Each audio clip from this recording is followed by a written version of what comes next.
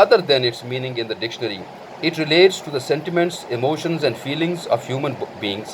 It is called connotation. It could be used both in positive and negative way.